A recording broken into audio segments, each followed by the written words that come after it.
Welcome to the first edition of the Butler Beat for the new school year. I'm your host, Bree Seaver.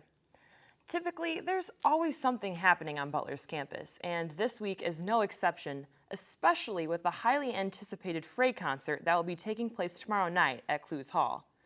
I am joined today by Concerts Committee Co-Chair Kyle Weir, who's going to tell us a little bit about the planning process and what to expect at tomorrow night's concert. Thanks for joining us, Kyle. It's not a problem. So tell me, of all the bands that you and the Concerts Committee could have chosen to contact, why did you decide on the Fray? Well, a big part of planning a concert, especially for a school like as small as Butler, is you have to figure out something that is going to please as many people as possible, because when you have only around 4,000 students, it's really hard to pick a niche band or a small up-and-comer and get a large number of people to go to. So you have to find someone that's had at least a moderate amount of success and it's got some radio play. Radio play is the biggest thing, because Butler students, for the most part, if they haven't heard one of the band's songs on the radio, then they probably won't show any interest in paying money and going to their concert. So the Fray was available and very eager to come play a show here, because they opened for Ben Folds a few years ago, and they felt really warm and welcome by the Butler community, so they wanted to come back and play another show. Great. Now, can you tell me a little bit, what is your role as the Concerts Committee Chair? What are some of your responsibilities that you have to do to make this possible? Well, one of the first things we have to do is we have to sit down, and I have two other co-chairs, and we sit down and we really back and forth on, who do we think will sell best to Butler students, and then we go from there. It's just kind of making a big list and then narrowing it down from there. So we'll get our top 10 artists, and we'll email the agents of every single one of them, check their availability, and then if they're available, we'll request their rider, which is their contract, what they expect, what their asking price is, stuff like that. And then we can go back and forth with them on price, because if they're asking for, say they're asking for $100,000, and we see that they're only selling 1,000 tickets per show, then we're obviously not going to want to pay them $100,000. So it's just a lot of extending offers, getting feedback, a lot of back and forth, and then the artists have to usually get approved by the administration, and so that's another hurdle we have to go over too. So it's a lot of back and forth between artists, administration, and then finally getting the show going. Is it hard to get the initial contact with their managers and to get that initial conversation going about booking them? Yeah, it's pretty difficult.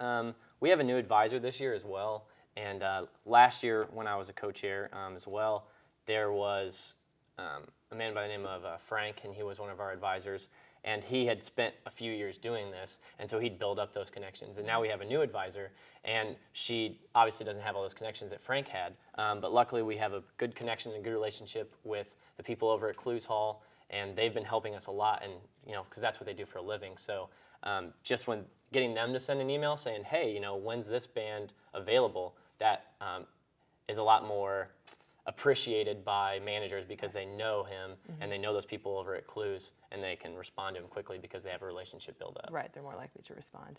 Now, as far as ticket sales go, are you happy with how the ticket sales went for the Butler students, or was it different than what you had expected? Well, I'm definitely happy. We've sold around 1,300 tickets so far. It's a 2,100 seat venue. Obviously, I'd love to sell out, because one of the big things students don't realize, the more tickets we sell for this concert, that's the more money we get back from ticket sales, and then we can have a bigger concert in the spring. So when we only sell 800 tickets to students, and the rest of that 1,300 has been open to community, it's a little disappointing, just because I'd like to get more students there, because that's why we're having the show. It's for them. But you can't make people do stuff. And one of the problems we had this year is, normally one of the things we do is a reveal party, and we announce who the artist is, and everyone gets really excited about it. But this year there was some miscommunications, and the concert ended up getting printed in an all-campus calendar that went out to everyone before we could have the reveal party. And so there's not really a point in having a reveal party if everyone's already going to know. So we didn't want to waste that extra money that we could put towards another concert. And did you encounter a lot of diehard fans that were waiting in line before these tickets went on sale so they could get those great seats in the front row?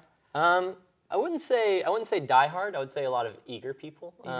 We set aside 250 of the best seats and set up at Starbucks with a table, and we're selling it to the first 250 people that came in to buy tickets, and we sold those out in 45 minutes.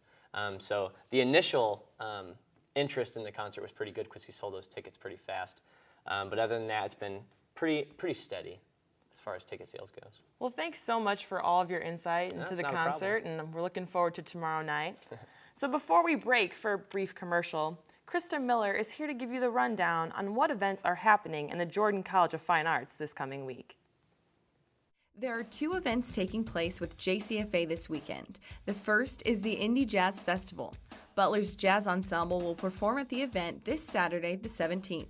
The festival runs from 1 to 7 p.m., and Butler's Jazz Ensemble will perform at 2:50 p.m. For more information, check out the website at indiejazzfest.net. A Carolyn concert will also be held this weekend. The concert will take place at 5 p.m. in the Carolyn Building in Holcomb Gardens. Welcome back to the Butler Beat. The Fray concert is quite the hot topic this week among students, especially with some of the diehard Fray fans who have been looking forward to this pretty much since they heard the band would be coming to campus. Dedicated Fray fan Angie McVeigh joins us in studio now to tell us just how excited she is for tomorrow night. Thanks for being here, Angie. Thanks for having me. So I'm assuming it's safe to say that the Fray is one of your favorite bands, correct? Yes, I would definitely say so. They're about top 5, I would say. So how excited were you when you initially found out that they were coming to campus? You know, I heard by word of mouth. I saw it in the Butler Connection after I was told, but I was searching online because people were telling me that the Fray was coming, and I hadn't heard directly from anywhere. But I was really excited when I heard and had to find out as soon as I heard that they were coming when tickets were being sold. So tell us, because I'm sure this would be interesting for a lot of people to know, how long did you wait in line for tickets? I probably waited for an hour. We weren't really sure where the line was going to start. We weren't sure if it was going to be in Starbucks or outside. And then there were people around me kind of wondering the same thing, and we ended up going outside. And then when it came like 10 minutes to them actually going on sale, we realized that they were going to be selling them inside Starbucks. And then there was like a line going out the door as soon as we found out. So how many people would you say were waiting alongside with you? There were probably about 30 that were waiting initially, and then when it came about 11 o'clock, there was a lot of people adding on to the line. So. Oh, wow. Yeah. So I'm assuming because you paid your dues and you waited in line, do you have really good seats? Where are they at? I'm 4th row on the side. They had switched up the tickets because people that I were in line with ended up getting a couple rows behind me. So it seemed like they were mixing up the 2 tickets that you would get, which was kind of nice. But Kyle, did you expect to have a lot of eager fans like Angie? Well, for just such a small number of tickets that we had at Starbucks, we figured we'd sell them pretty quickly. Didn't think we'd sell them in 45 minutes. We had blocked off like 3 hours for that time, but people were eager and they bought them. So. Any perks for these diehard fans? Any chance they'll be able to meet the band? That's hard. It's hard to say. The band's pretty friendly. They do want to come here, so you never know what they're going to say come showtime. Thanks again for being here today, guys. Have fun tomorrow night at the concert. Although the Fray concert may be the highlight of this weekend, that's not all you can be looking forward to.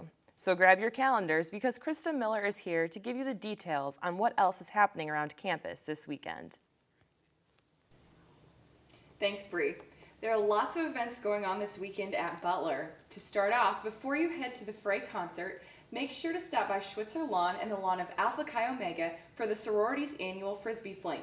This event features a campus-wide ultimate Frisbee tournament and raises money for the Alpha Chi Omega Foundation. Tri Delta also holds its philanthropy event, Carnival for a Cure, this weekend. The event will take place from 1 to 4 p.m. on Saturday and will feature a dunk tank, king contest, balloon animals, and face painting. Tri-Delt will be serving carnival food for lunch, which you can purchase for $5. Money raised will go to St. Jude's Children's Research Hospital. Butler will host its first open house of the academic year this Saturday from 10 a.m. until 2:30 p.m. Potential students will be given tours of the campus as well as attend meetings to learn more about academics, student life, admission, and financial aid. Butler women's volleyball kicks off its conference this weekend with 2 home games. The first takes place Friday the 16th at 7 p.m. against rival Cleveland State. The women face Youngstown State the following day at 4 p.m. Thanks for tuning in to this week's edition of the Butler Beat. Make sure to tune in next week for our segment on new faces and new ideas. I'm Bree Seaver. And I'm Krista Miller. Stay classy, Butler.